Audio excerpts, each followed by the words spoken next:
This is Kingston Live.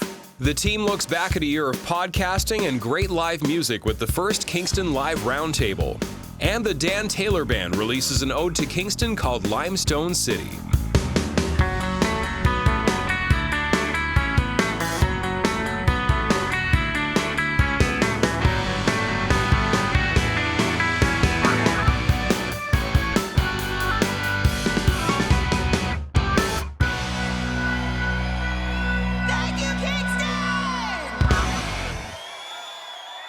Have I introduced the show? I don't even know what to say. Normally, you're the one that kicks us off. I can do it if you want. I just, Hello, I'm Johnny San. Oh, is that how we started? I should have figured that part out.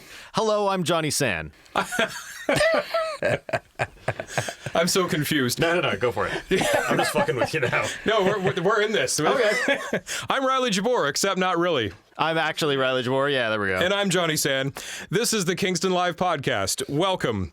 I want to talk about our playlist just to start, because our playlist is out now. It's on Spotify, and we've gotten a lot of great feedback, actually. So thank you for all your suggestions. Have we put any of those suggestions into play yet? One or two, I believe. There's been a few suggestions for some bands I would love to add, but I can't seem to find them on Spotify. So if you are a band that would love to be on the playlist, please make sure that your stuff is available on Spotify, because otherwise that's, as far as I know, not a possibility. Yes. Well, it's a work in progress. It's always getting added to as well with new releases, which we're about to talk about a little bit later. Yes. Well, we can talk about them right now. Now's a little bit later.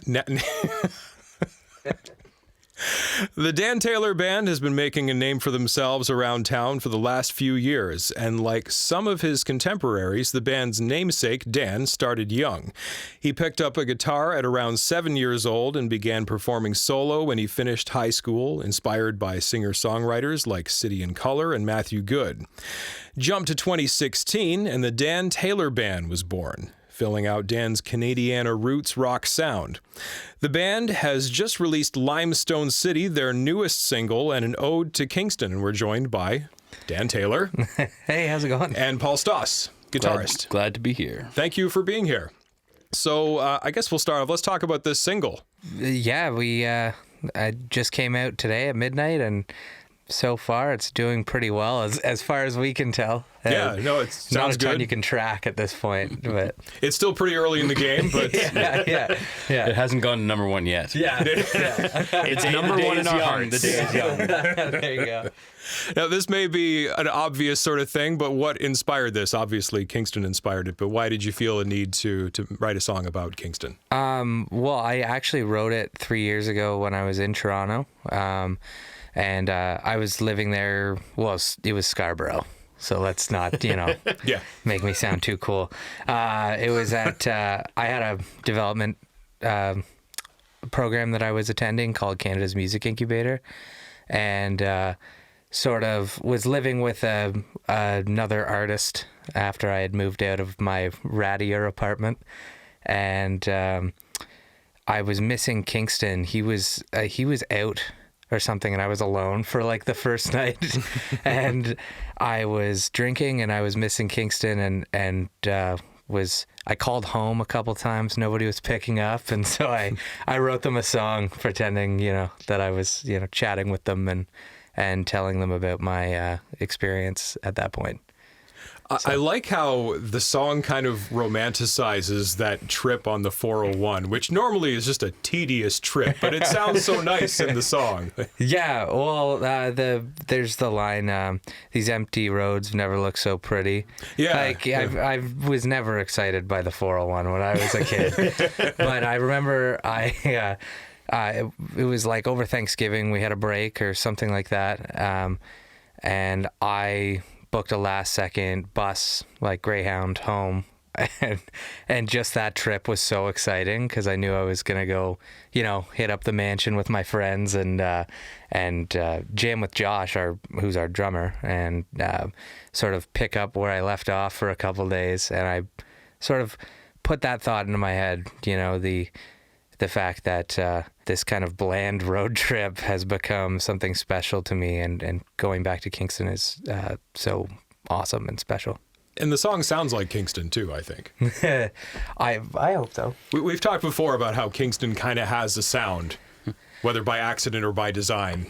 I think, well, like, think about the bands that, that have shaped Kingston music. Like, even when you are trying so hard to be totally different, the stories come from very similar places. And yeah. Well, it's always amazing how environment affects art. Absolutely. I can totally agree with that. So myself, having not been from Kingston, I grew up in Northern Ontario. I was born and mostly raised in Sudbury, but I lived in Sault Ste. Marie for a while as well, and relocated to Kingston. How long? It's almost 10 years. So I still feel kind of like a new person in Kingston, but it's a pretty great community and pretty awesome town. So I can see how, well, certainly, as I was mentioning earlier, just the quality of musicians and the artists that do exist here. It is an inspiring place. It's very, very cool to be here.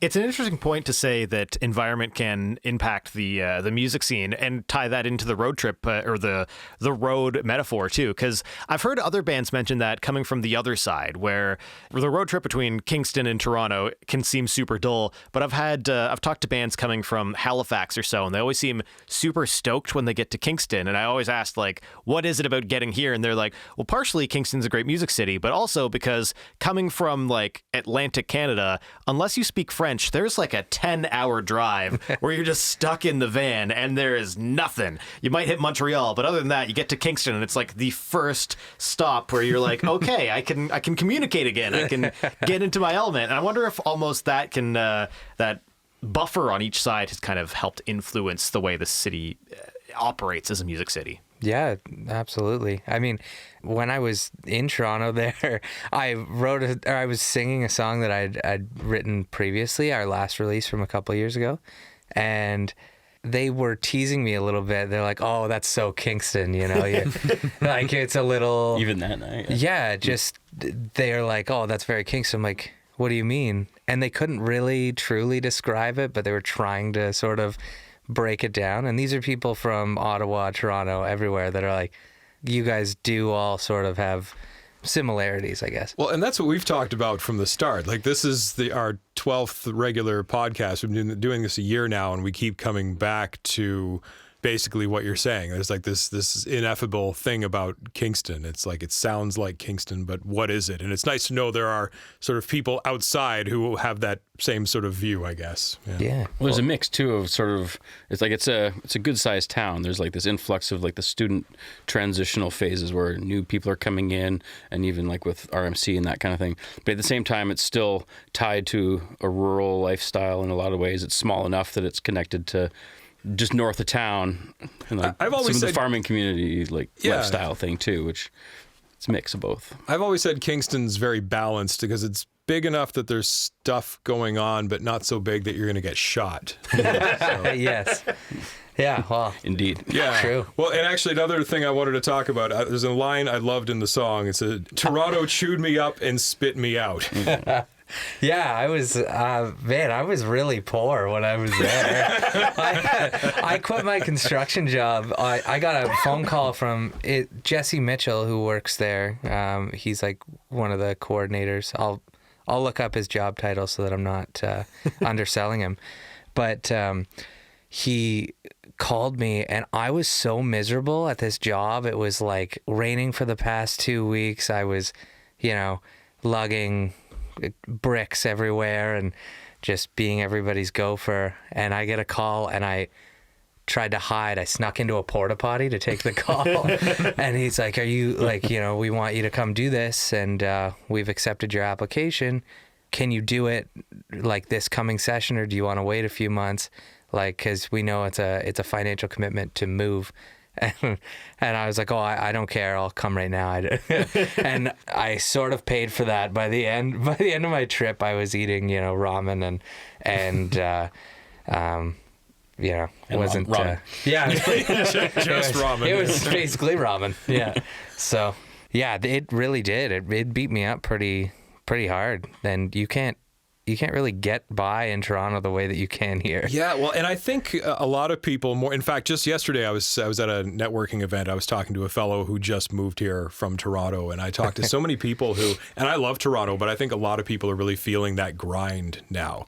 And even our writer Peter, who I think you corresponded with a little bit, Yes, he just moved here. He just got a job working for Queen's, and he was in Toronto for years, and he was just trying to find, just trying to get some traction somewhere, and it's too big, it's too ridiculous, it's too overwhelming. Yeah, it's really tough. I mean, I was also, I'd go down there like to actual downtown Toronto quite a bit.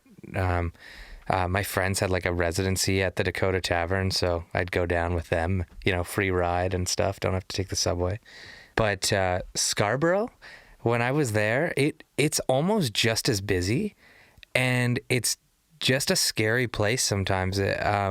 Just where I was, not everywhere, but my apartment was probably the most rundown apartment in the entire city, and that's quite a visual. The elevator broke down like 4 times, and I was only there for 4 months. Like, oh my goodness. Yeah, so it was tough, and but there was an LCBO and a metro nearby, so I was good. At least it wasn't Buffalo. Yeah, it wasn't Buffalo, which I didn't mean to trash. No diss to Buffalo. Yeah, there's a little reference to Buffalo in the song as well. Yes. Yeah, there's a cute girl from Buffalo that, So that's a true story. Home. That part. Yeah.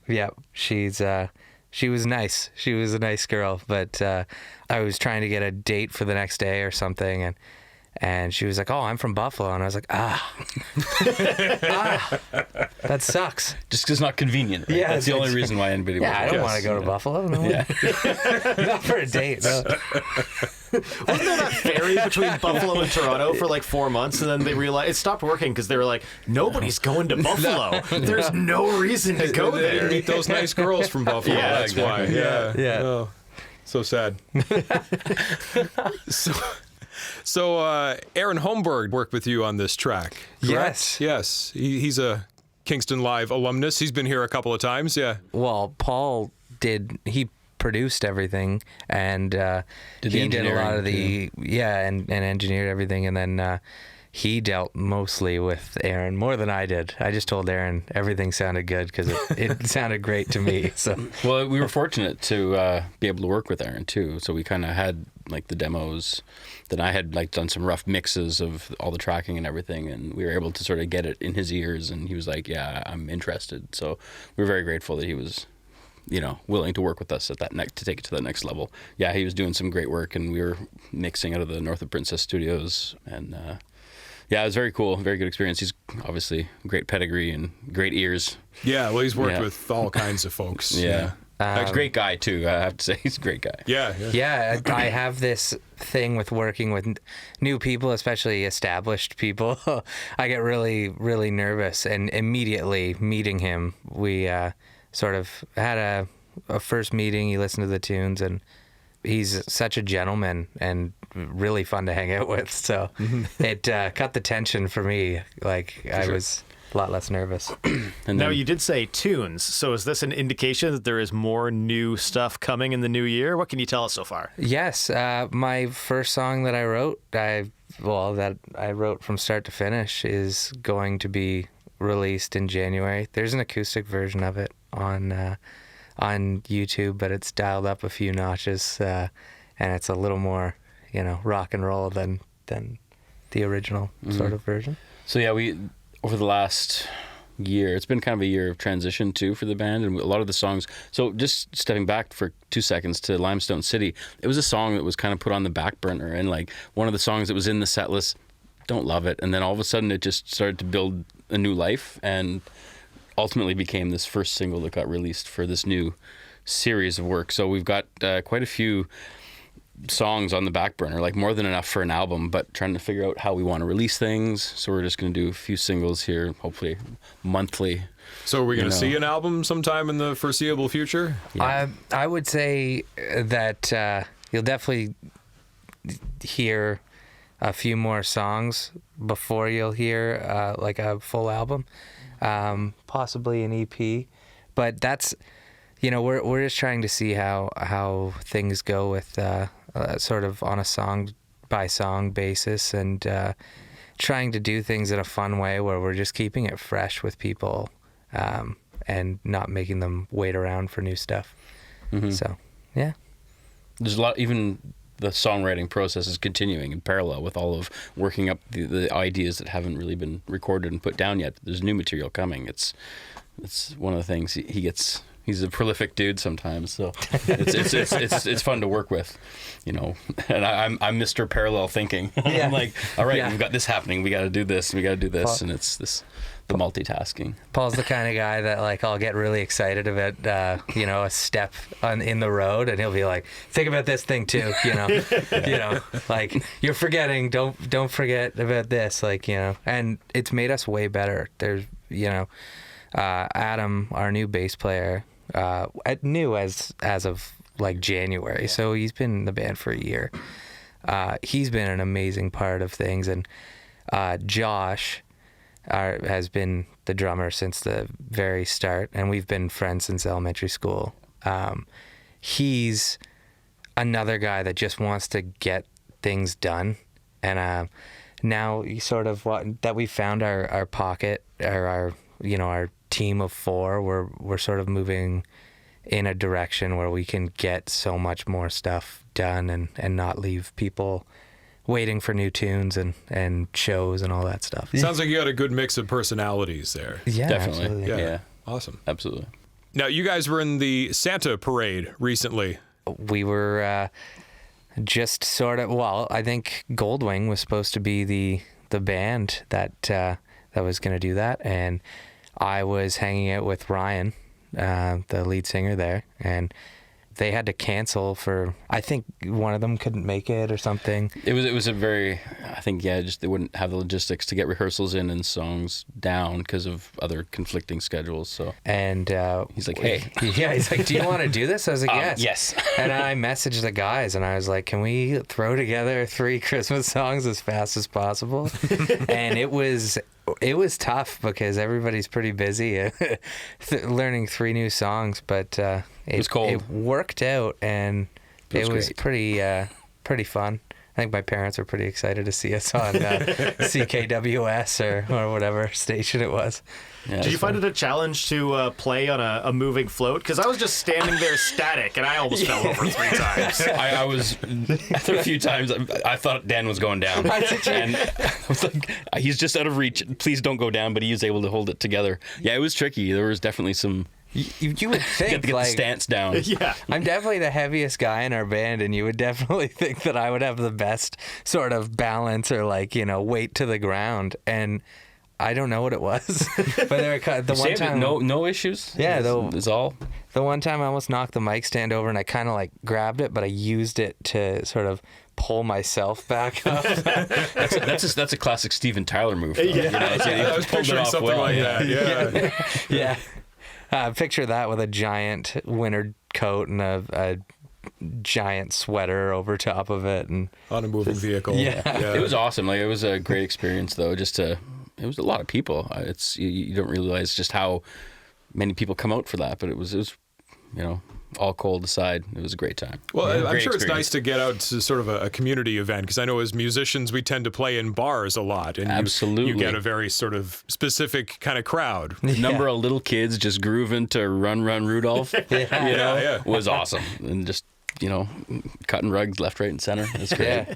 Yeah. It was pretty cool. I have cousins from sort of Trenton area, and I don't see them a ton, and they were there with their my cousin and her husband were there with their kids and on the shoulders, and they were waving, and they don't go to bars. They're just really quiet people, and so I don't get to perform for them very often, but in those settings you get a chance to play for anybody, and my 93-year-old grandmother got to see a clip of me playing. So my 2 daughters were screaming my name. Yes. Yeah, that was awesome. Rock and roll dad, for sure. When you're talking about the mic stand incident there, I always like to ask people, what's been your worst experience on stage? I was just thinking, I have a funny story.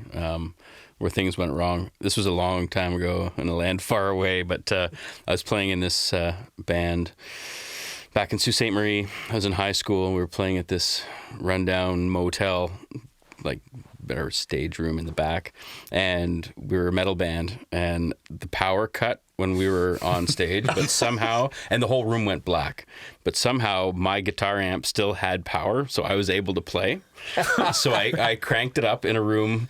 So our set list featured a whole bunch of Slayer songs. It's a miracle. That's all I can say. I played Raining Blood. I had a sparkler in my guitar case. So I put a sparkler in the headstock of my guitar, and I played Raining Blood by Slayer. And our drummer played along too, because he was able to do it. But, you know, you gotta turn those lemons into lemonade. Yeah. Wow. As you like to say, Hail Satan. Yeah. Absolutely. That is so much more rock and roll than any story. That was not a rock and roll sparkler. It was pretty small. The birthday cupcake sparkler. This is so not off. Cool now. I knew a metal band once years ago that they were playing a gig. I think it was in Toronto. Right as remember, like the North American blackout. When that happened? Absolutely. Yeah. They were playing a show as the blackout kicked in, and I think they were about to kick into like a breakdown, and then like power goes out across almost the whole like continent. And at first they're like, oh no, like we blew up the building. And people are like, the lights are off across the street too. What did you do? And so they tried to brand it as like we destroyed North America. I don't think they did, but there's no evidence. That's what happens when the guitar player just, after sound check, he turns his amp up just a little bit more. Oh, yeah. Trouble. Did it actually make that sound? That I don't know. I like to imagine. Well, because the reason I say that is when that blackout happened, I was in the future shop where everything has power, and it actually did make that sound. It was really cool. I was paying for something, and the lights went out, and there was this boom. Wow. I was like, that's a real thing. That is so cool. Any advice for aspiring musicians? I think the biggest thing that I'm learning right now is just, I think everybody says this, but thick skin. Have thick skin. Like, you'll hear from the people that really like your music, you're going to hear nothing but, sunshine and rainbows and all that. But you're also going to be criticized a lot. Like, for example, right now we're dealing with submissions to radio, blogs, all sorts of stuff, and if the alternative channel or something just really doesn't think it tracks with them or whatever, they're gonna tell you, and you just have to be prepared to not get the best review. And but that doesn't mean that your song isn't good or that your music's not good. It just means it's not for everybody. Whereas 5 years ago I would have wanted to please absolutely every single person, but now Which you can't do. Absolutely cannot. Yeah, No. definitely not. So everybody's going to have an opinion, and take the constructive feedback and disregard too positive and disregard too negative as well. So yeah, Right on. Well, we're going to play your song now. Anything else you'd like to say about it before we get into it? So the one thing I'll add, it's fun. There's a guitar solo at the end. yeah. And I think this ties to what Dan was just saying about don't listen to what other people tell you. Make the music you want to make, I guess, is kind of a big thing. Put a guitar solo in there if you want it, and Yeah, Well, guitar solos do aren't what you got to dead. do. I think that's just Well, Not that's anymore. cool, because I was going to ask, do you guys want me to play the full version or the radio edit that you sent me? But yeah, we're going to play the full version now that you've said that. Yes. and envision a sparkler at the end of my headstock on my guitar. Awesome. Guys, thanks so much for coming in. Awesome. guys. Thanks so much for having us. This is Limestone City by the Dan Taylor Band on Kingston Live.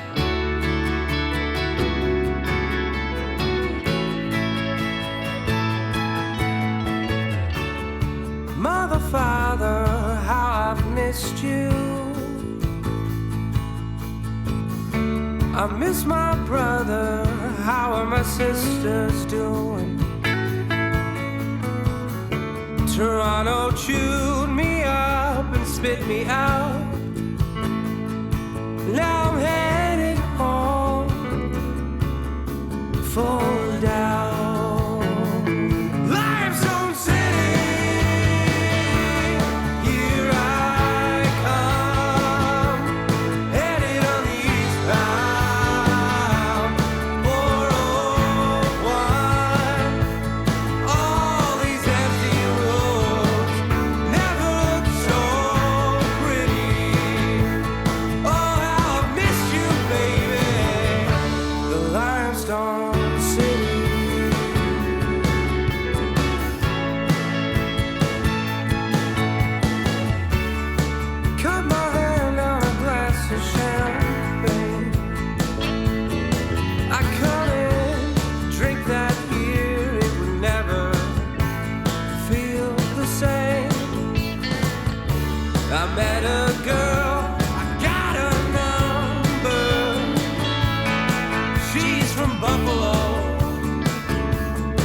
what a bummer.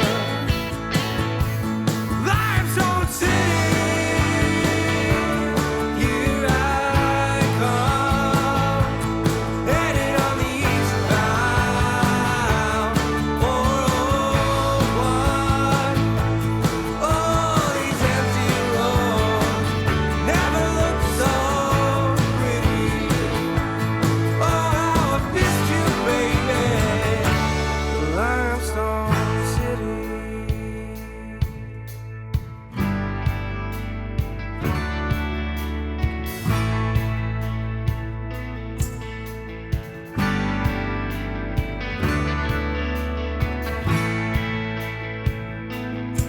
Whoa, whoa, whoa,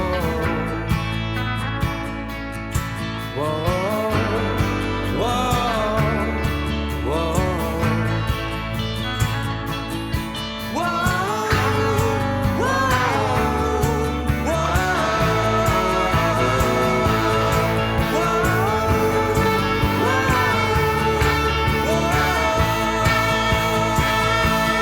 Limestone City,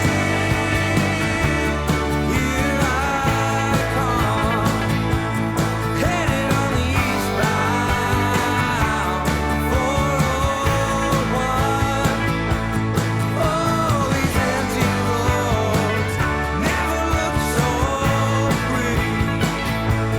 Oh, how I've missed you, baby. Limestone City.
December 6th, Oak Ridge Avenue with Kiss the Fish at the Grad Club, and Oak Ridge Avenue will be playing the upcoming Endless Nights album in its entirety, and I believe we will be there as well. Yeah, we will. December 6th, the very same night at the Mansion, you got Rhea May all the way from Halifax. December 6th as well, Classic Albums Live, The Beatles, Abbey Road at the Grand Theatre. December 7th, Men of the Deeps, Christmas in the Mine at the Grand Theatre. December 7th, the Mono Whales with Goldwing at the Mansion. December 12th, Lee Rocker of the Stray Cats is at the Grand Theatre. Subscribe to Grand on Stage by going to kingstongrand.ca. December 13th, the Tone Cats at the Merchant. Also December 13th, the Mahones at the Mansion. December 14th, Holy Wow is at Musiki. December 15th, Anthea and the Fever Dreams at Musiki. December 15th, the third annual Michelle Kasaboski Christmas at the Grand Theatre. December 16th, 17th, and 18th, the Kingston Symphony presents A Candlelight Christmas at the Isabel. And the YGK Music Series. This is the third in the series, presented by Spearhead, KPP, and Kingston Live, headlined by Cassador. This is Cassador's biggest headlining show in support of their first full-length album, Brood and Bloom. Opening that show is Brother Elsie, who opened the Glorious Sons Richardson Stadium show a few months ago, and the Codas, a new Kingston band with a new EP. That show is Friday, December 20th. Follow us on Instagram for a chance to win tickets. Folk Wednesdays with the Goodnight Irenes are at Musiki. Live music every Friday and Saturday night at Rax. Live music at the Toucan every Monday, Friday, and Saturday night. For details on these events and others, along with lots of other things to do, places to eat, and places to stay in Kingston, check out visitkingston.ca. Oh, are we actually on right now? Oh yeah, we're on. Oh, yes. that's great. So Awesome. for those listening, we're gonna do something a little different here. No fancy intro. Sorry, Pete. We're just gonna. Wait, we should have made Pete write a bio about each of us for this one. Yeah. Well, maybe where's my bio? maybe we'll do a little bit of that in a moment. But I did want to. John Sanfilippo is the worst son in the family. Oh, you guys are related? That's surprisingly common last name. Yeah. I just thought, What are the striking odds? similarities. No relation at all. No, we talked for a while about, okay, this is, we're sort of wrapping up the year. This is the December show. And for the last segment, we thought we'd just do a little sort of informal roundtable discussion. And yes, maybe we'll start by just sort of introducing ourselves, because a couple of us are not regulars on the podcast. Obviously, Riley Jabour and I are very familiar to the listener, I would hope. But yeah, everybody obviously in this room, nobody does this podcast full time. So maybe if we just sort of introduce ourselves and say what we do and what we do with the podcast as well. So I will begin. My name is John Sanfilippo, aka Johnny San. I am the co-host and co-producer, I suppose, of this, and by day I run Titan Sound, which is a studio in Kingston with kind of an unconventional studio. It focuses more on media and branding and business, so I do things like voiceovers and jingles and post-production audio and lots of fun things. Hello, my name is Riley Jabour. I am the other voice on the podcast most of the time. I am 5'10", 182 pounds. I don't know. Yeah, I do this podcast, and then I'm also on K-Rock 105.7 as the midday guy and music director. So if you are a Kingston musician band that hasn't yet been on the podcast and you want to get your music perhaps on the FM waves, then shoot me an email. I'm Rob Howard. I'm a little hoarse tonight because I'm That's another occupation. He is not actually a pony. He has a cold. We're doing role play tonight. I can't even make good sound effects. I'm overcoming a cold, so I sound terrible. If you want to know what I really sound like, go back to the very first episode of this podcast, because I'm on there, and my voice sounds amazing on that one. I'm executive producer of the podcast, which means I do relatively little. I email a lot with John, and we talk frequently, but all the heavy lifting is done by others, which I'm super appreciative of. I get to sit back and kind of watch it all unfold, and then John puts out, the first cut or the rough cut or the final cut, and I get to just press play and just, oh, this is really nice. That's kind of what I do. But I also am communicating with the outside world too. So any time we receive an email, be it love letters or hate mail, I read them. And we do read everything, and we respond. The feedback actually has been really, really good, and so we love to get that feedback and those emails and stuff like that, and on social media as well. So just kind of trying to keep our social channels going and make sure everyone's aware of all the great live music that's happening in Kingston and all the amazing bands and artists that call Kingston home. Rob's very much downplaying his role in all this. Rob's the guy who got this started, and he's the guy who keeps it going, and he's the guy who's good at getting out there and hustling people and talking to folks and getting things done. So thank you for what you do. Well, Thank thank you, you Rob. very much. You're welcome. I enjoy this a lot. So, yeah, very cool. And I'm Pete Sanfilippo. I am, yes, actually related to John, surprisingly. It's a real shocker there. Yeah, I write the intros and some of the content for the show. And outside of there, I do some freelance writing, graphic design. Just recently moved back to Kingston. It's kind of cool. I was in Toronto for the longest time, and yeah, it's been nice to be back around. And I want to point out that this is, I believe, the first time the four of us have all been in the same room together, which is really weird. Yeah. And long overdue. Yeah, it's pretty nifty. So let's talk about stuff. So it's been a year. We've had a year of this podcast. Favorite shows? Anyone? You mean favorite episodes? Well, I was thinking more concerts, but shows like Live podcasts, shows. sure. Oh, I mean, man. this is an informal thing. Yeah, we can talk about whatever. Yeah. Well, you know what? Let's start with the episodes because this is going to be our 12th one. And so 13th if you count the special festival which, episode. Yeah, Yes. that Summer Festivals episode I think might be my favorite because it just reminded me like how much fun Kingston is in the summertime and how much amazing music happens here in the festival format. And some festivals are big and some are smaller, and some have changed over the years.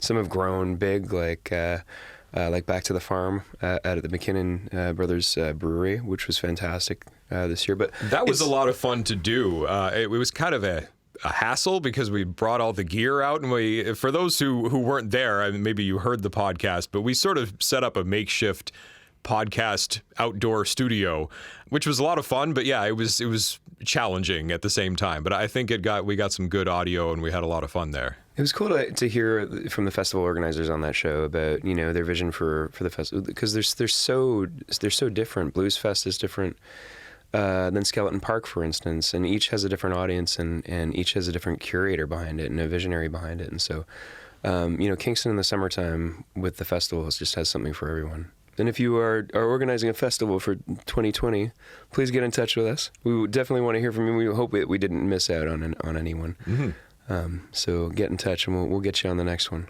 Let's talk about favorite shows, though. That was my favorite episode, but because we all kind of go to a lot of live music. Pete, you're just kind of back in Kingston now, so I don't know how much live music you actually caught here. Just a few shows this year, yeah.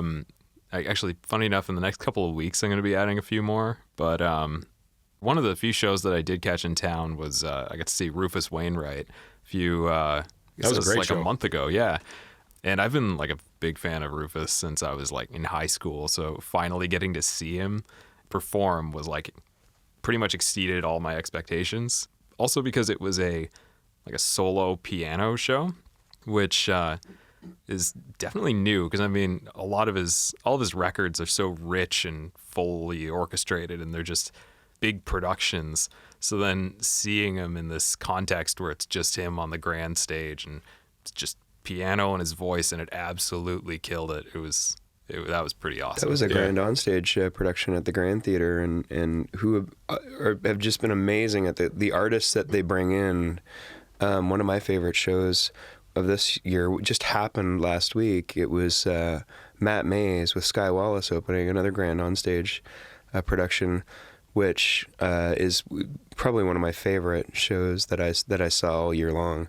It was incredible, and the Grand is a great place to see music and stuff like that. But hats off to the Grand onstage folks who keep bringing in amazing, world-class artists like Rufus Wainwright, who is a legend and highly revered.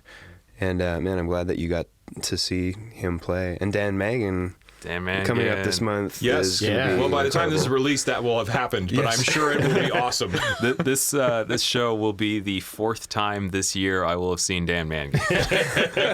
I just somehow keep ending up at his shows. I mean, it's not that mysterious because I actively pursue them, but like it's not like someone kidnapped you and you just kind of appeared like, there. Shit, I've had a Dan Mangan show. Not again. How does this keep happening? It was, I'm super stoked for this one at the Grand. I think it's going to be awesome. Yeah, it's funny that you mentioned like that you're adding more shows to your Kingston roster in the next couple of weeks, and that you mentioned the Matt Mays show, because I feel like the last couple months of 2019 are just stacked for shows in Kingston. And like I kind of was gonna say my favorite show of the year was Pup, and I feel like that just happened. Like it's probably because it's one of the most recent shows I went to. But there's the Matt Mays, there's Dan Mangan coming up, Colorado in another couple of weeks. Like it's just a complete crazy party for the rest of the year. That I don't know, it's just the last quarter of the year. The Cassador show coming up. That's gonna be a big one. December 20th at the Ale House. That's gonna be wild. That's what part of the Spearhead YGK Music series that Kingston Live is helping support with KPP Concerts, which has been a great series, and there's been some great shows as part of that series. And this one's at the Ale House. I love the Ale House. I don't often see shows there because it takes a certain band with a certain size draw to fill that place, and so they're not always doing live music there. But one of my favorite shows that I saw all year happen there, Monster Truck. Who are, they're a heavy band, right? And I enjoy heavy music from time to time. But the vibe of that show was incredible music, and just everyone, the place was packed. I think every biker between Belleville and Montreal was probably in the Ale House for that show. But it was like, it didn't feel weird. It felt like it was kind of like a wholesome vibe. Everyone was there because they're fans of the music, and it's amazing to see how music brings people together in that way. And another favorite show that John and I kind of went to, who did they open? It was a band called Slide. Yeah, well, I don't even know who the headliner was that night, because there was the Slide from Toronto, but I think we were there because Oak Ridge Ave and Hollywood were playing that night. But yeah, we were completely taken by surprise. I remember when they stopped and Rob and I kind of looked at each other and we were like, we were not prepared for that. That was my pretty jaw awesome. off the bar, and I was like, well, who are these guys? Now, they're not a Kingston band, but it's amazing Toronto, to see, believe, like, on a random night, the kind of talent that swings through Kingston to play a show at some place like the Mansion. The neat thing about them is I'm very much a metal fan. I've never listened to metal exclusively, but it's always there, right? So when I hear a really good Canadian metal band, I'm happy and sad at the same time. I'm happy that I've discovered them, but I'm kind of sad because Canada's not really known for metal. If you want metal, generally you have to go to Europe. So I was like, I hope these guys get somewhere. And then a few months later, I found out that they, and I think I mentioned this in another show, but they won this nationwide competition to go to Wacken in Germany to represent Canada. So that was... It's pretty cool to see a I almost band play cried the when I heard Mansion. that. I was like, that's so good. Yeah, I was so excited. Yeah. I love the idea of a band going to another country to represent our country, like the Metal Olympics. Like, it's like they placed, That needs to be a thing. The Metal Olympics. I would love to see the that'll be the next uniforms. festival that happens in Kingston. We should do that, the Metal Olympics. Oh man, you know what? Actually, the Ale House. We were just talking about the Ale House, and another show that I although I don't go to many shows there because they don't do a lot there. But one of the best shows of the year, I think, was when the Wilderness headlined. Honest Heart Collective opened that show. The vibe in that room was amazing. People were stoked to see the Wilderness on that stage, and being a local band from Kingston who's, played every bar around. And they got to be on that stage with that crowd and that vibe. There was a lot of special moments that night. That was a great night, and it was obviously a great night for the Wilderness. And it's interesting, even just looking at this, because they were our first guests, and that seems like such a long time ago. And I feel like they've come so far in that time. And I remember when they announced that show, there were certain people who were like, I don't know, are they going to be able to pull this off? Do they have enough of a fan base to kind of justify the Ale House? But they did it, and they packed the place, and it was a great show. And they're very exciting right now because they've got momentum. And that's the thing. You can have talent and you can have good performances, but momentum is hard to build, and they've got it right now. So we'll see what happens. True, yeah. And, and the Ale House is sort of a larger venue, but, some of my favorite places to see live shows are places like the Grad Club or the Mansion. And one of my other favorite shows, I think, this year was the Lowest of the Low, who came through and played the Mansion. And they've been here a couple times in the past few years. But it was a great show. They were touring a new album that they put out, which is phenomenal. And so they had a lot of new material that people hadn't heard, but they mixed it up with a bunch of stuff that fans knew and loved and stuff. And Oak Ridge Ave opened that show, which is really special for that band because we had them on, and they cite The Lowest of the Low as one of their influences. So that was really special for that band to open. But the other opener was Skye Wallace, who was just back in town opening for Matt Mays. She was really good. Yeah, that was really kind of stopped me dead in my tracks when she took the stage and played that first tune, and it was like, who, what? Yeah. Skye Wallace is amazing. I didn't really have many, preconceptions about what her music was, but amazing. She's an artist that's going places, and we're glad that she's played Kingston a few times and hope she comes back again soon. I think and I've talked about this already, I think I have to come back to it. My favorite show, I think, just off the top of my head, was that YGK Emerging Musician Showcase. And that was so good. At the so Isabel good. Bader Center, which is such a fantastic venue. I want to see more shows there. Yeah. Well, another show that I saw that last winter, I think, was still 2019 though. I think it was the first live show I'd ever been to. It was Andy Shaw. Yeah. Remember that show? That show was amazing. Wow. Yeah. I don't know if you guys know Andy Shaw. You're a big Andy Shaw fan, Pete. But he's an amazing performer and gave it such an amazing, intimate performance that night. And I'd never been there before, but it was packed with a bunch of Andy Shaw fans. Which is great because that was an awful storm that night too. Yeah, remember it was that? brutal And everyone getting in still there, came yeah. out. going to an Andy Schaaf show is really funny too, because he's very much like a songwriter's songwriter. So like when you go to one of his shows, you just look around the room and you're like, I know everyone here from some band. Like, it's the same in Toronto. It's like I'm pretty sure everywhere he goes, he just brings out every like long-haired white dude with a guitar, and they just all show up at this show. Yeah, but getting back to the YGK Emerging Musician showcase. It was just I wasn't sure what to expect from that show, because when you say emerging musician, and I think I said this in the podcast, but you worry how experienced the musicians are going to be, but everybody just killed it. And you've asked me before, I'm talking to Rob for those listening, you've asked me before, can you just enjoy a show? Can you just, because I think when you are a musician, you hear things that maybe the average person doesn't pick up on. So sometimes you can be in the moment, other times something happens that kind of takes you out of it. And that whole show, that did not happen. It was one great performance after another, like especially Sadaf Amini, who played the santur. I didn't even know what a santur was, apart from a bar downtown. And I'm sure a lot of people, there were a lot of people in that room who learned what a santur was, and it was just amazing. Everybody, I think that was the only performance where I just sat and I actually closed my eyes and just listened. Like everyone in that room was in space for 15 minutes. It was just so cool. I hope it's something that they continue to do. And I'm eager to see what's going to happen over the next year or two as those, as that venue and that showcase that they put on there kind of becomes a springboard for the careers of these artists, because they're all going places. It was just so clear to, when you saw them perform and you heard that music, you're just like, wow, this is special to get to see them here and now. And what a great way to represent Kingston. And I mean, I just feel that embodies everything that we're talking about. Yeah, totally. I thought there was some, getting back to the festivals, we touched on that earlier. We did the whole episode just on the festivals, the summer festivals. But I was really impressed by the scale and the quality of Back to the Farm this year. That was I didn't know what to expect my first Back to the Farm experience, and it was outstanding. Like, kudos to Chris Morris and everyone who organized that, because that was just a phenomenally well done festival. Safe, fun. I had my kids there, and the vendors were great. The music was fantastic.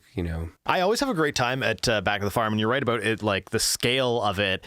I've been not every year, but a number of years now. I think there was 2 or 3 years where I just coincidentally was out of town every weekend, and Chris was always giving me shit about it, because he would be like, save this weekend. Nope, sorry, I'm camping. But every year seeing it grow and grow and grow and scale up. And like you mentioned about an Andy Schaaf show where everybody you run into is a musician, I felt like everybody you ran into at Back to the Farm, if they weren't a musician, they were like friends with a musician, or they worked in like one of the bars that supports live music, and everybody there was so supportive and just happy to be there. And I think we touched on that in the segment we did with the Wilderness from the festival, where they intentionally have planned that festival to always be on Sundays, because that's when the service industry and people who are supporting live music on that end are most likely to be able to sneak away from their job so they can go enjoy a summer festival at Farm and enjoy live music as somebody who's not on the clock. Well, and the funny thing about that, I think Chris Morris pointed out that all the musicians in Kingston seem to either work in construction or hospitality. So it was an opportunity, I think, for the musicians as well to be, sort of out there and hey, I'm off work and let's play some music. Yeah, absolutely. Well, Back to the Farm has grown and grown well. Wolf Island Music Festival changed up their format this year, which I thought was really refreshing. It's hard to do a big festival like Back to the Farm, especially in a remote place like on an island like Wolf Island Music Fest happens. There's transportation issues and all sorts of logistical stuff that, as festival goers, we never have to worry about, but the organizers do. And so they did Wolf Island Music Festival differently this year.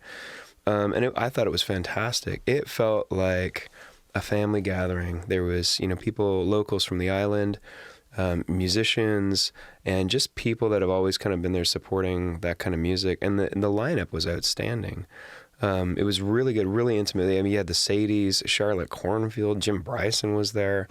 It was just it felt like a bit of a family reunion atmosphere, and I really dug the format. It was well done, and even though it was smaller and it was different, the quality was just amazing. And I hope they do it again like that next year. Right on.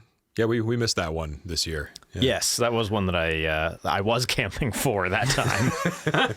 And I think one we should definitely touch on, because I was amazed at it this year, was YGK Craft Beer Festival. I thought they always have an amazing festival. The weather, no matter what, they do some kind of weird black magic where the weather can be forecast to be the worst day in the world, and then maybe it's just because I'm having a lot of drinks, but it turns into a gorgeous day. Maybe I'm the only one experiencing that, but I was sober, and no, the weather was lovely. Yeah, and it was another huge like great lineup with the Wilderness and Lost Cousins yeah. were another great one, and Grace 2, that tragically hip cover band as well. Yep. The Elwins, everybody really brought it, and it's such a beautiful venue for not only for live music but also for the festivities that are going on and people recovering from Cannonball Crush all day. That I feel like that festival has a certain touch of magic, just seeing Kingston bands, especially like the Lost Cousins, the Wilderness, Lost Cousins, playing right in front of the waterfront there on the side of the hill. It's just chef's kiss. He had to describe his actions there because you couldn't see that. Describe video. Is that what that's called? I have a completely unrelated, just described video story. Excellent. One time I accidentally turned on the described video channel on my TV when cable was still a thing people had. And I was watching South Park, and I did not realize it was described video. I thought it was part of the storyline, because I'm flipping through. I'm like, oh, South Park's on. And then this calm voice is describing everything on screen. And I swear, the first sentence I heard was, "Meanwhile, upstairs, the 1979 Denver Broncos are running a train on Cartman's mom." And I was like, what is this storyline that's happening right now? Anyway, back to our regularly scheduled programming. We were talking about festivals, I think. I went to a small festival called Rock on the Rock, which happens on Howe Island, which was really amazing. A guy by the name of Dave Cheeseborough puts it on in his backyard, in which he has built a stage. He's a musician himself, but he invites local acts from around to play his backyard stage, and everyone on the island. And they're a great community out there. But people from mainland come out too, and just kind of descend upon his backyard for an afternoon and evening. And Spearhead was there with beer, and there was food, and such a cool vibe, and some great bands and stuff. And that was really cool. I'd go back to that again. I think it's neat. Spearhead was there to sort of legitimize his house show. That's awesome. Yeah, and I like that we talked about that this year as well. The house shows with the Albert Street crew. Those guys were fun. Yeah, I loved how that was such a great episode for talking about that aspect of the industry, and also I just loved how organically that all came together. That was a very house show themed episode, and how house showy it was that we. It came together everyone. very much in the spirit of house shows. Yeah, exactly. Very spontaneous, but very effective. Yeah. Yeah. On the opposite end of the spectrum of house shows, did anyone here in the room go to the Glorious Sun show at Richardson Stadium? I wasn't able to attend. I had other plans. But when I got back, I live very close to Richardson. So when I got back, I could hear it from my backyard. So I actually just grabbed a lawn chair and just sat and listened to the show from less than a kilometer away. Just sitting there. And it was a very uniquely Kingston moment, because I'd just gotten donuts from Coffee Way as well. So I just sat in my backyard eating donuts from Coffee Way and listening to the Glorious Suns a few blocks away. That's awesome. Wonder if there's a the other term for big that. one was For what? For not Eating donuts by going yourself? To, no, no, it's just life. Not going to a show, but just hearing the whole thing anyway. So it's not piracy, but it's almost. Yeah. The other big show was Rock in the Big House, which took place in the now shut down Kingston Penitentiary, which was such an awesome idea to begin with. I hope they do more of those. That was pretty cool to be within the confines of the penitentiary and see some amazing bands. Yes, I saw it. Yeah, it was great. It was great for me because some of my favorite bands were playing. I mean, the Trues and the Headstones and the Pursuit of Happiness. played. And you know what? I was a fan of them when I was like a teenager. Couldn't get in to see their shows because I was too young. And I finally got a chance to see them. And it's sadly probably the last show that they're ever going to play. And they kind of announced that from stage, and which is too bad. But I snuck it in and I bought a T-shirt on the way out. Bucket list kind of experience. Yeah. Totally. It's a pretty cool last show too. Yeah. Just like play in jail for your last show. Yeah, that was really great. So, and I think they raised a bunch of money for United Way, and so it all went to a good cause, and it was great. I hope they do something like that again. I want to know, what's everyone's favorite sort of musical discovery from the year? Any bands, any performers where you're like, yes, I like this? I've got a few, actually, for sure. I thought you might. Yes. And there's some bands that have been around that I knew of, but have just really kind of come into their own and mature. Oak Ridge Ave being one of those bands where they've just really refined their sound. They've now been in and out of the studio with Ian Blurton in Toronto, and I think they're sitting on a pretty amazing record that they're going to put out this winter. But they brought on a fourth member to really round out their sound, Thomas from Paper Ladies, and so they were a trio, and now there's four of them, and their sound on stage is just, and their presence and their show is just so different than when it was a year ago. So it's really neat to kind of see, almost rediscover that band, as they've evolved over the past year. Well, that's another band that's come a long way since the inception of this podcast. And like you say, we've kind of watched them grow, I think. And definitely being in the studio and working with Ian has definitely polished their sound as well. For sure. Yeah, they're a band to watch. Next year is probably going to be a big one for them, I would imagine. One of the emerging musicians, the YGK emerging musician artists, Julia Finnegan, who I just kind of wandered into music when she happened to be playing. This was before the YGK Emerging Musician Showcase happened. And I was just like really taken by her music. It's really delicate songs, beautifully put together, and she's just a wonderful musician. And I think she's someone else who's going to go places. And so I can't take credit for discovering her, but it's awesome that the YGK Emerging Musician competition selected her as one of the finalists, because she's another artist that I think is going to go places for sure. I wasn't aware of Lost Cousins until I might be like very, very end of 2018, borderline like early 2019. We'll count that. That's fine. All right, cool. And just right before their record came out and all the like singles that were available leading up to that, I just like dug into those real deep, and like and that album is fantastic. It's such a good album. Yeah. No, that was a real treat from this year, I think. One band that we had on the podcast that it was through the podcast that I kind of got into their music is De Toi. I think that was going to be my pick. Yeah, I knew you asked that question to set up De Toi. We can rewind. John, what's your pick?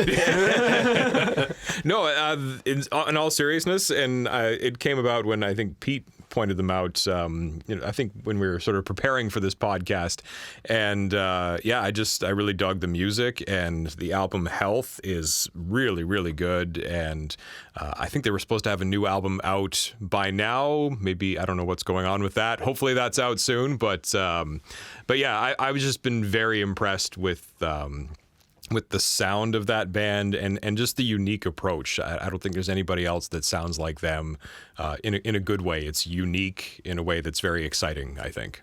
They were such like a treat to discover. 'Cause I remember like I kind of came to know their music. I think it was probably like early 2018 or something, because way back when I was in like high school and early university, like Nadia was in another band at the time. It was name I can't remember, but I remember really enjoying that band, and I was like, I wonder if they still exist. Probably not, and they don't. But finding out about her solo music through that, and then De Toi shortly after, and I was like, oh damn, okay, she's not only still making music, but it's like the coolest thing that I've heard in a while coming to town. So like, Health is amazing, and whatever the follow up, like whenever that thing comes out, I will be purchasing a copy of that album. I'll be at the show. Like, That band's awesome. Yes, the Sanfilippo brothers will be present. Yes.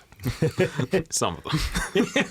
Yeah, there are more of us. There's yeah. a bunch of us. It's Yeah. weird. There's 120,000 people in Kingston, and 75,000 of them are Sanfilippos. We're sorry. There's a few artists that that I had kind of tripped across in just as part of the music scene here in Kingston that I got to see at Wolf Island Music Festival this year, and now I'm just a huge fan. The Millwrights are one of those bands, and Emily Steele and the Deal are one of those bands too. They're just both phenomenal bands. Emily Steele and the Deal are amazing. I think another band to really watch too. And so that was a real treat to get to see them play. There was another band too on the bill at Wolf Island Music Festival, Piner, who which I think is Cleaway Brackenbury, and she is, I don't want to say that she's a solo artist because she has a band, and that band is Piner, but I don't know how old she is. She looks young, but is super talented, and her music just it's amazing. Like, it just kind of gets you the beautiful songs, and I was really taken by her live performance there. That was a really good. So that's another band, Piner, to watch. I think they're really cool. Check them out on Bandcamp. Actually, is where they have. Yes, I tried looking for the music other places, but Bandcamp is where it's at. I feel for like them. you graduate from like SoundCloud to Bandcamp and Bandcamp to Spotify and like Apple Music and the rest of the streaming ether. Yeah. One of my favorite, I'm conflicted even calling this a musical discovery for myself this year because I've known him in a capacity for a while, but it was really fascinating to kind of see Nick Babcock grow as a solo pop artist this year, because I'd known him from Cassador for his time with that band, and then as he broke off and did his own thing and pursued a solo pop career, it was really fascinating and exciting to hear him do his solo stuff and see him bring that to the national stage with his appearance on The Launch, and just watch that growth of his artistry and performance and following for the most part over the course of 2019, which I think was really... I think it kind of surprised me because I'm not normally a pop guy. Like, I'm such a rock guy that when I see a band... like, I'm like, oh, of course they're going to be great. I've already researched this because I'm a nerd. And I had already known him from the rock side. So seeing him do the pop growth was kind of the highlight of 2019 for me. I can't imagine how much time he's spent on a stage, playing and writing and working on his craft this year. Yeah. Like, what a cool, like, he's definitely come a long way. And he was I think our second guest on the podcast here, episode 2, and he did a live performance here, acoustic performance of an amazing song, and that just really blew me away. I was like, wow. I was really impressed with that performance. I mean, he just knocked it out. We did that in like 1 or 2 takes. I think the first one was the one we used, and yeah, it was great. And I think one of my favorite quips, I don't know if quip is the right term, but like excerpts, one of my favorite passages of any guest from the podcast. Here's the thesaurus today. Yeah, I know. I'm using all my words. Now I'm just going to talk in grunts for the rest of the show. I ran out of words.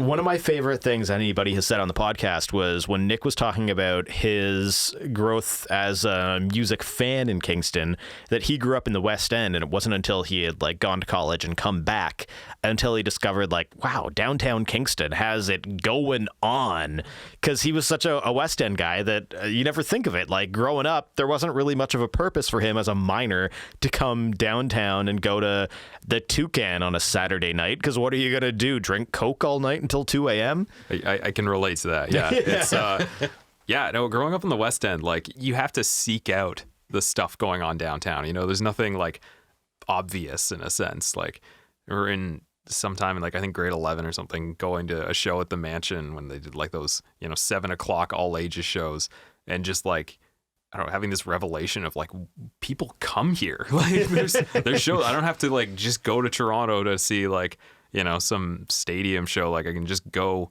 to the Mansion and see whatever like Ontario like punk or indie band is passing through. There are some good live music venues though in the West End, which I think we probably don't pay attention to enough on this podcast, but places like Rax have a big stage. I've seen some fantastic performances there. Always a lot of fun because it's a party atmosphere. Little Texas and has a stage as well. So there, I don't know, maybe just everyone's like watching live music out there. I will say Overtime. I've never been to Overtime Sports Bar, but they get these acts that you would not expect, A, to hit Kingston, and B, to be playing in the West End. Like, who played there? Anti-Flag played there. Like They've had the agonist there. Yeah, they've had like these seriously like, wow, what are they doing in Kingston bands? And it's now I'm the reverse where I'm like, I live downtown. I can't make it out to a show in the West End. I feel guilty for not West going. End's got it going on. I know. Way to go, Overtime. Overtime's a neat venue too. And and it's so funny because every time I see when those shows happen, they post the photos to Instagram and their social channels, and the place is packed. People are, it's a raging party and like, full of, fans of the band and stuff like that. And I'm like, man, I got to get over there for a show sometime. So we'll be descending upon Overtime Sports Bar at some point. Watch for us in our Kingston Live t-shirts. It's probably about time we head home with this. I'd like to just ask everybody what you feel like you've learned from this, looking back on this last year. Is there something that you feel like you've learned? I've really learned that, I had a hunch, which is kind of why the podcast exists, but that, and that hunch was Kingston's got a great music scene. And, I've come to learn just how, I probably had a very narrow view of what that music scene was. And now my horizons have been expanded. It's incredibly diverse. There's a lot more going on than meets.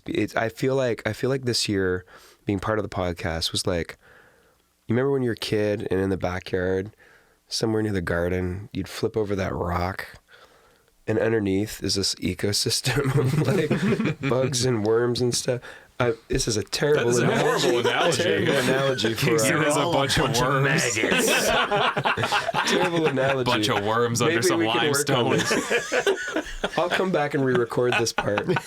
But it's like we got to put it under. We got to flip over that rock. I think here in the podcast and just say, wow, look at all the amazing stuff that's going on. This is a healthy, diverse musical economy that's happening here in Kingston, and there was a lot more going on than I actually suspected. So, Well, I can just only echo what you've said.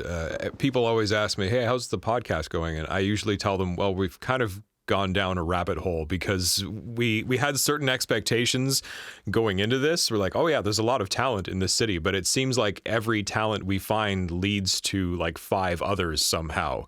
And there's been, I find like I've been sort of overwhelmed in the last several months just by all this. It's like, oh, we got to talk to this person, but we got to talk to this person first, and then that guy, and then there's just so much out there. And you know what? Even though it's as diverse and as healthy as I think, our live music economy is here in Kingston, I think there's lots of room for growth, right? And you hear it from bands all the time. Like there's a demand for live music here. More and more people are coming to Kingston for live music. They might come for a big show, but stay because there's lots of other smaller shows going on.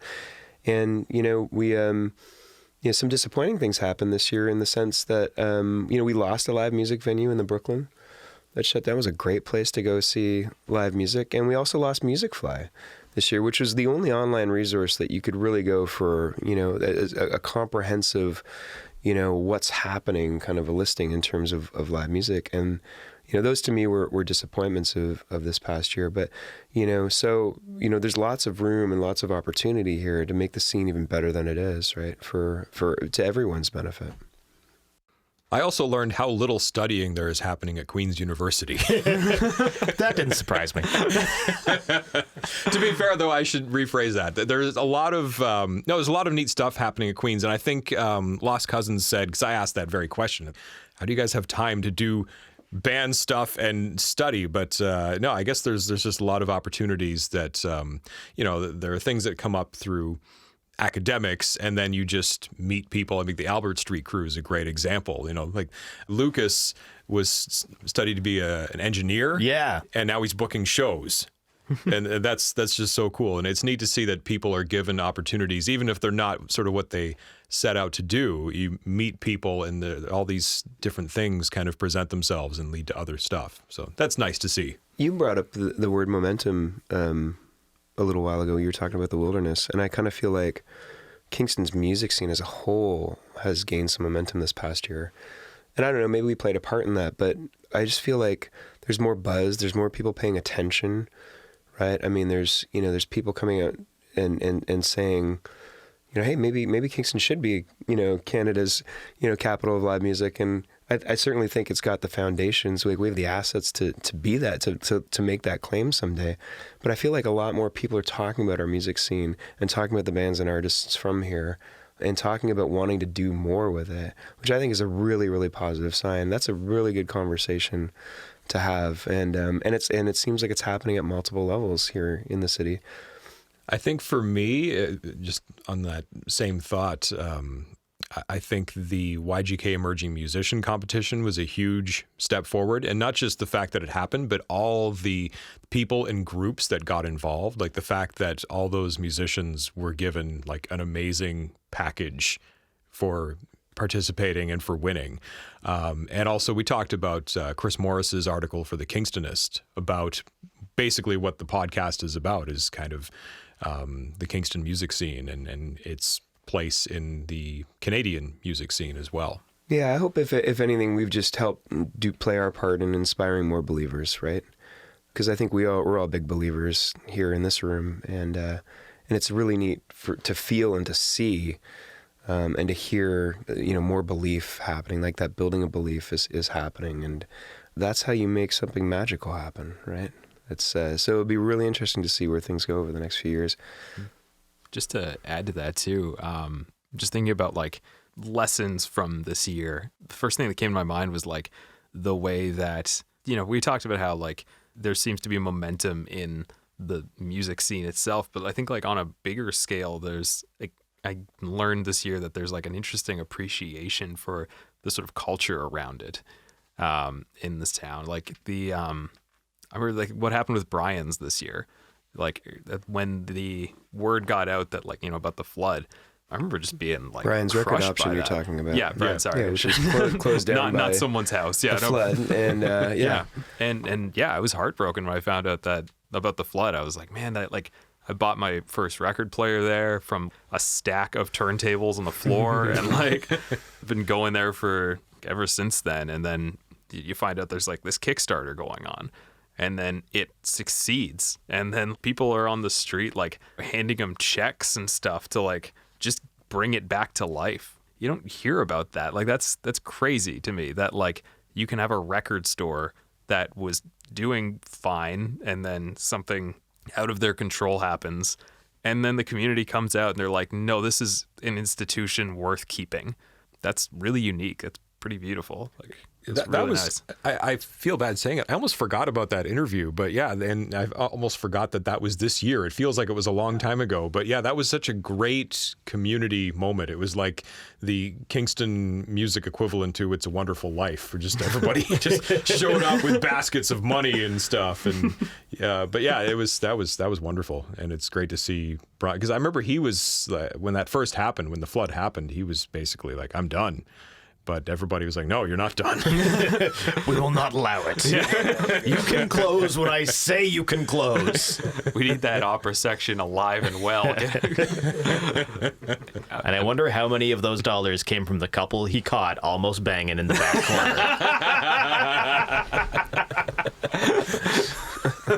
corner. You'll have to go back and listen to that episode if you want the full story on that. Yeah.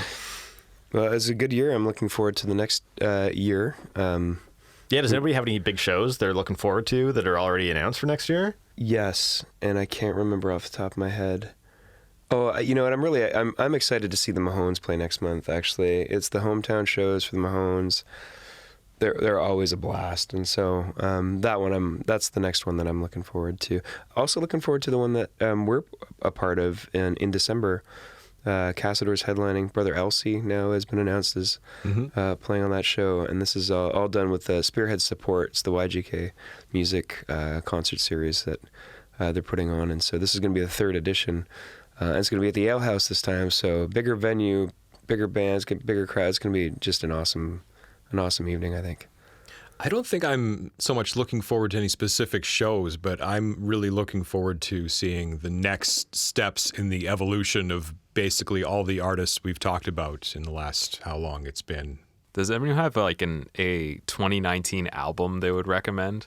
Like something that just like, and maybe not necessarily just Kingston specific, but like just generally an album. I think you where, and I like, have already mentioned ours, between Lost Cousins and Deux Trois. Yeah. No, those are great. Those are very solid, yeah.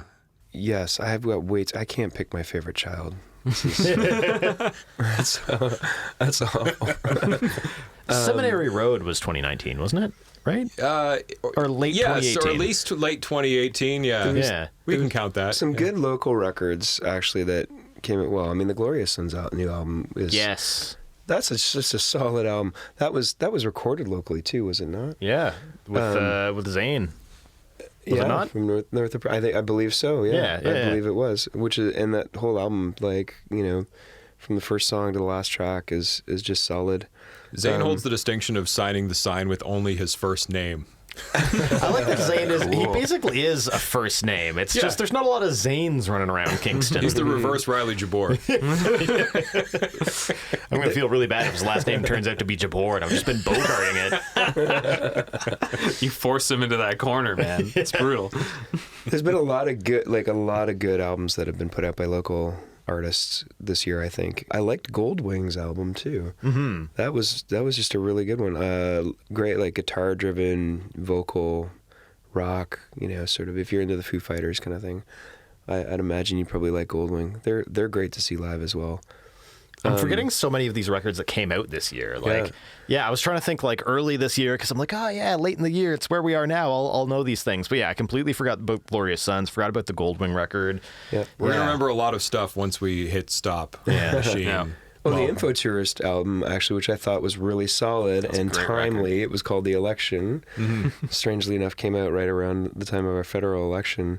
Politically charged, really but solid musicianship and highly listenable. That's a lush record. That is a lush record, so much interesting stuff happening. This is a band that only gets together once every 5 years, and and man, they put 5 years of art goes into and production goes into like one Kingston's record. Tool. Totally. Yeah. Chris and Dee put out a record this year too, which I thought was really, really good. They're just solid, and I want to hear more of that record. Actually, that's just I've cruised through it a couple times, and but really good, really beautiful, moody vocal kind of a record. I think Emily Steele and The Deal put out a self-titled EP, and I know I mentioned that band earlier, but check it out. That's just, I think it's like 5 or 6 songs, 6 songs I think, and they're just solid. So if you like sort of rootsy country, it reminded me of a lot of early Nico Case records. If you're into Nico Case, and I don't want to be pigeonholing, but there's a lot more going on in those records than I'm describing, but on that record anyway. And Kiss the Fish is a local band. They also put out an EP this year, which I thought was pretty cool. But they're a band that we should probably have on the podcast at some point. I imagine we will get to them for sure eventually. Yes, we've been talking to them. Good to have them back in town now that school's in and stuff. So just a lot of good records. I can't wait to see what's going to happen next year. There's with some of the emerging musicians that came out of the competition and stuff, hopefully they're going to be able to have a chance to record and put out some music too. And so there's lots of exciting things to look forward to, I think. All right. Well, here's to 2020. Woohoo, bring it on. There we go. Let's get out of here so Rob can watch Disney+. Yes. There's Star Wars to watch, damn it. This has been Kingston Live. We encourage you to rate us on your listening platform of choice and subscribe where possible. Kingston Live was recorded in Kingston by Titan Sound. Hosted by John Sanfilippo and Riley Jabour. Writing and research by Peter Sanfilippo. Executive producer Rob Howard.